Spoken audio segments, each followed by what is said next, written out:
ಕಳೆದ 14ನೇ ತಾರೀಕು SIT ರಚನೆಗೆ ಪತ್ರವನ್ನು ರಾಜ್ಯ ಮಹಿಳಾ ಆಯೋಗದವರು ಬರೆದಿದ್ರು. SIT ರಚನೆಗೆ CMಗೆ ಪತ್ರವನ್ನು ನೇರವಾಗಿ ಮಹಿಳಾ ಆಯೋಗ ಬರೆದಿತ್ತು ಕಳೆದ 14ನೇ ತಾರೀಕು.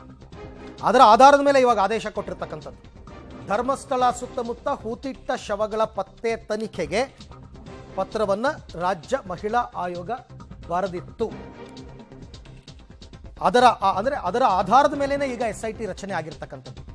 ಡಾಕ್ಟರ್ ಪ್ರಣವ್ ಮೊಹಂತಿ ಪೊಲೀಸ್ ಮಹಾನಿರ್ದೇಶಕರು, ಆಂತರಿಕ ಭದ್ರತಾ ವಿಭಾಗ ಇವರ ನೇತೃತ್ವದಲ್ಲಿ ಈಗ SITಯನ್ನು ರಚನೆ ಮಾಡಿದ್ದಾರೆ. ಇದರಲ್ಲಿ MN ಅನುಚೇತ್ ಅವರು ಬರ್ತಾರೆ, ಉಪ ಪೊಲೀಸ್ ಮಹಾನಿರೀಕ್ಷಕರು, ನೇಮಕಾತಿ ವಿಭಾಗ ಬೆಂಗಳೂರು. ಶ್ರೀಮತಿ ಸೌಮ್ಯಲತಾ ಅವರು ಬರ್ತಾರೆ, ಉಪ ಪೊಲೀಸ್ ಆಯುಕ್ತರು, CAR ಕೇಂದ್ರ ಸ್ಥಾನ ಬೆಂಗಳೂರು. ಜಿತೇಂದ್ರ ಕುಮಾರ್ ದಯಾಮ ಅವರು ಬರ್ತಾರೆ, ಪೊಲೀಸ್ ಅಧೀಕ್ಷಕರು, ಆಂತರಿಕ ಭದ್ರತಾ ವಿಭಾಗ. ಈ 4 ಜನ ಸೇರಿ ಇನ್ವೆಸ್ಟಿಗೇಷನ್ ಅನ್ನು ಮಾಡಬೇಕು. ದೂರು ದಾಖಲಾಗ್ಬಿಟ್ಟಿದೆ. ಆ ಅನಾಮಧೇಯ ವ್ಯಕ್ತಿ ದೂರನ್ನು ಕೊಟ್ಟಾಗೋಗಿದೆ. ಪೊಲೀಸ್ ಸ್ಟೇಷನ್ನಲ್ಲಿ ಡೈರೆಕ್ಟಾಗಿ SP ಕೊಟ್ಟಿದ್ದಾರೆ.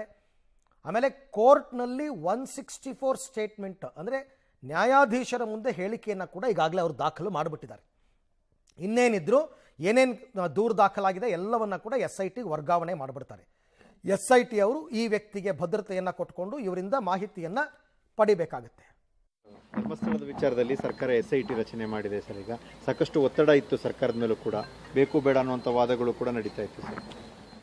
ಇಲ್ಲ, ನಾವು ಪ್ರಿಲಿಮಿನರಿ ಎನ್ಕ್ವೈರಿ ಆಗಲಿ, ಯಾರು ಅಲ್ಲಿ ಕಂಪ್ಲೇಂಟ್ ಕೊಟ್ಟಿದ್ರು ಅದರಲ್ಲಿ ಪ್ರಿಲಿಮಿನರಿ ಎನ್ಕ್ವೈರಿ ಆಗಲಿ, ನಂತರ ಮುಂದೆ ನಾನು ಅವತ್ತೇ ಹೇಳಿದ್ದೆ, ಮುಂದೆ ಅಗತ್ಯ ಬಿದ್ದರೆ ನಾವು ಇನ್ನೂ ಉನ್ನತ ಮಟ್ಟದ ತನಿಖೆ ಮಾಡ್ತೇವೆ ಅಂತ ಹೇಳಿ ನಾನು ಹೇಳಿದ್ದೆ. ನಾವು ಮುಖ್ಯಮಂತ್ರಿಗಳು, ನಾನು, ನಮ್ಮ DG ಅವರು ಎಲ್ಲರೂ ಕೂತ್ಕೊಂಡು ಮಾತನಾಡಿ ಮೊನ್ನೆನೇ ತೀರ್ಮಾನ ಮಾಡಿದ್ವಿ. ಅದು ಆದೇಶವನ್ನು ನಿನ್ನೆ ಹೊರಡಿಸಿದ್ದಾರೆ. ಮೊಹಂತಿ ಅವರು ಒಬ್ಬ ಹಿರಿಯ ಪೊಲೀಸ್ ಅಧಿಕಾರಿ, ಅವರ ನೇತೃತ್ವದಲ್ಲಿ ಆಗಬೇಕು ಅಂತೇಳಿ ಮಾಡಿದ್ದೇವೆ. ಅದು ತನಿಖೆ ಪ್ರಾರಂಭ ಆಗಿ ತನಿಖೆ ವರದಿ, ಅದರ ಡೆವಲಪ್ಮೆಂಟ್ಸನ್ನು ನಾವು DGಗೆ ತಿಳಿಸ್ತಾ ಇರಬೇಕು ಮತ್ತು ಅಂತಿಮ ವರದಿಯನ್ನು ಕೂಡ DGIGಗೆ ಸಬ್ಮಿಟ್ ಮಾಡಬೇಕು ಅಂತೇಳಿ ಹೇಳಿದ್ದೇವೆ. ಅವರು ಕೆಲಸ ಪ್ರಾರಂಭ ಮಾಡ್ತಾರೆ. ಸರ್ಕಾರದ ಮೇಲೆ ಒತ್ತಡ ಇದೆ, ಹಾಗಾಗಿ ಸ್ಪಂದಿಸಲಿಲ್ಲ ಅನ್ನುವಂಥ ಕೂಗು ಕೂಡ ಶುರು ಆಗಿತ್ತು ಸರ್. ಇಲ್ಲ, ಒತ್ತಡದ ಪ್ರಶ್ನೆ ಅಲ್ಲ. ನಾವು ಯಾರೋ ಒಂದು ಒತ್ತಡಕ್ಕೆ ಮಣಿದು ಮಾಡುವಂಥದ್ದಲ್ಲ ಇದೆಲ್ಲ. ಅಲ್ಲಿನ ಸಾಧಕ ಬಾಧಕಗಳನ್ನು ನೋಡಿ, ಅಲ್ಲಿ ವಸ್ತುಸ್ಥಿತಿ ಏನಿದೆ ಅಂತೇಳಿ ಅದನ್ನು ನೋಡಿ ಆಮೇಲೆ ತೀರ್ಮಾನ ತಗೋಬೇಕಾಗುತ್ತೆ. ನಾವು ಪ್ರಿಲಿಮಿನರಿಯಾಗಿ ಎನ್ಕ್ವೈರಿ ಮಾಡಿ ಸ್ಟೇಷನ್ ಮಟ್ಟದಲ್ಲಿ ಅಂತ ಹೇಳಿ ನಾವು ತಿಳಿಸಿದ್ದು, ಅದನ್ನು ಅವ್ರು ಮಾಡ್ತಾಯಿದ್ರು. ಜೊತೆಗೆ ಇನ್ನೂ ಹೆಚ್ಚು ರೀತಿಯಲ್ಲಿ ತನಿಖೆ ಆಗಬೇಕು ಅನ್ನೋದೊಂದು ರೀತಿಯಲ್ಲಿ ಸಾರ್ವಜನಿಕವಾಗಿ ಬಂದಂಥ ಅಭಿಪ್ರಾಯಗಳು. ಅದಕ್ಕಾಗಿ ನಾವು ಸರ್ಕಾರ ಇದರಲ್ಲಿ ಮುಚ್ಚಿಡುವಂಥದ್ದು ಏನಿಲ್ಲ. ಅದಕ್ಕಾಗಿ ನಾವು ತೀರ್ಮಾನ ತಗೊಳ್ಳೋದಕ್ಕೆ ಸ್ವಲ್ಪ ಯೋಚನೆ ಮಾಡಿ ನಾವು ತೀರ್ಮಾನವನ್ನು ತಗೊಂಡಿದ್ದೇವೆ. ಏನು ಇನ್ವೆಸ್ಟಿಗೇಷನಲ್ಲಿ ತನಿಖೆಯಲ್ಲಿ ಬರುತ್ತೆ ಅದನ್ನು ಕಾದು ನೋಡೋಣ. ಸಣ್ಣ ವಿಚಾರ ಅಲ್ವ ಸರ್, ಸಾಕಷ್ಟು ನೂರಾರು ಅಸ್ಥಿಪಂಜರಗಳಿದ್ದಾವೆ, ಅದೇನೋ ಸಾವಾಗಿತ್ತು, ಹೀಗೆ ಬೇರೆ ಬೇರೆ ಆರೋಪಗಳು ಬಂದಂತೆ ಸರ್. ಅಂದರೆ ತಳಮಟ್ಟದಿಂದ ಹಿಂದಿನ ಅಥವಾ ಎಲ್ಲ ವಿಚಾರಗಳನ್ನು ಒಳಗೊಂಡಂಥ ತನಿಖೆ ಆಗಿರುತ್ತೆ ಸರ್. ಅಲ್ಲ ಸರ್, ಈ ವ್ಯಾಪ್ತಿಗೆ ಸೌಜನ್ಯ ಪ್ರಕರಣ ಅಂತ ಬರುತ್ತೆ. ಇಲ್ಲ, ನಮಗೆ ಇದು ಸಣ್ಣ ವಿಚಾರ ಅಂತ ನಾವೇನು ಪರಿಗಣಿಸಿಲ್ಲ. ನಾವು ಆ ಸ್ಟೇಷನ್ ಮಟ್ಟದಲ್ಲಿ ಅವರು ಕಂಪ್ಲೇಂಟ್ ಕೊಟ್ಟಾಗ ಫಸ್ಟು FIR ಹಾಕಿ ಅವರು ಇನ್ವೆಸ್ಟಿಗೇಷನನ್ನು ಮಾಡ್ತಾರೆ ಸಾಮಾನ್ಯವಾಗಿ. ಅದು ಇನ್ನೂ ಹೆಚ್ಚು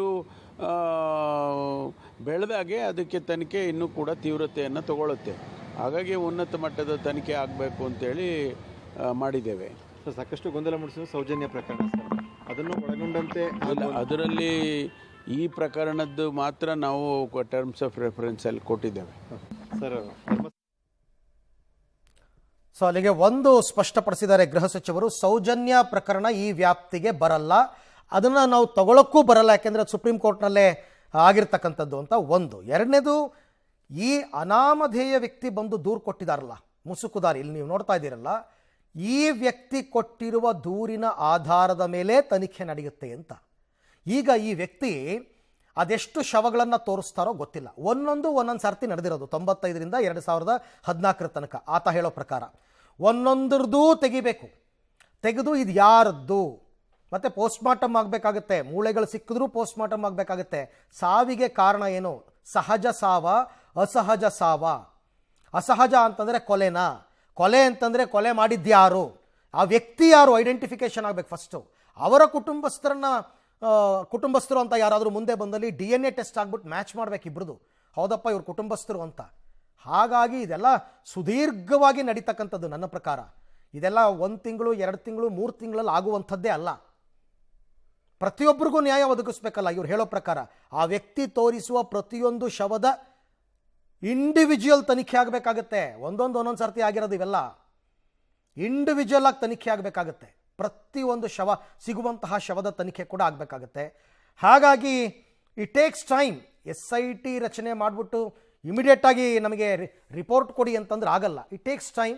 ನೋಡೋಣ ಪ್ರಕರಣ ಎಲ್ಲಿಗೆ ಹೋಗುತ್ತೆ, ಏನು ಎತ್ತ ಅಂತಕ್ಕಂಥದ್ದು.